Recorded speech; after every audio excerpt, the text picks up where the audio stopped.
യഥാർത്ഥത്തിൽ ന്യൂനപക്ഷങ്ങളെ പ്രതികൂലമായി ബാധിച്ചെന്നും ഇന്ത്യയിലെ മുസ്ലിങ്ങൾ നിർഭാഗ്യവശാൽ സാമ്പത്തിക വികസന കാര്യത്തിൽ പിന്നാക്ക ജാതിക്കാരേക്കാൾ പിന്നിലാണെന്നും ഡൽഹി ഹൈക്കോടതി മുൻ ചീഫ് ജസ്റ്റിസ് രജീന്ദർ സച്ചാർ പറഞ്ഞു.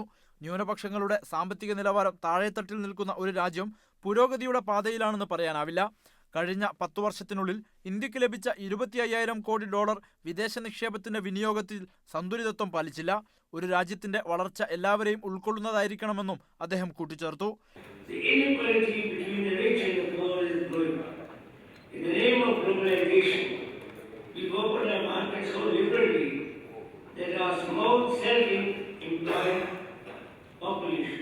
ഇന്ത്യയിൽ കണക്കനുസരിച്ച് മുസ്ലിം ജനസംഖ്യയുടെ 1/3 ദാരിദ്ര്യരേഖയ്ക്ക് താഴെയാണെന്നും ന്യൂനപക്ഷ പിന്നോക്ക വിഭാഗങ്ങളുടെ അവസ്ഥ വിവരിക്കുന്ന സച്ചാർ കമ്മിറ്റി റിപ്പോർട്ട് സമർപ്പിച്ചിട്ട് വർഷങ്ങൾ കഴിഞ്ഞിട്ടും കേന്ദ്ര സർക്കാരിന്റെ ഭാഗത്തുനിന്ന് യാതൊരു നടപടിയുമുണ്ടായില്ലെന്നും അദ്ദേഹം കുറ്റപ്പെടുത്തി.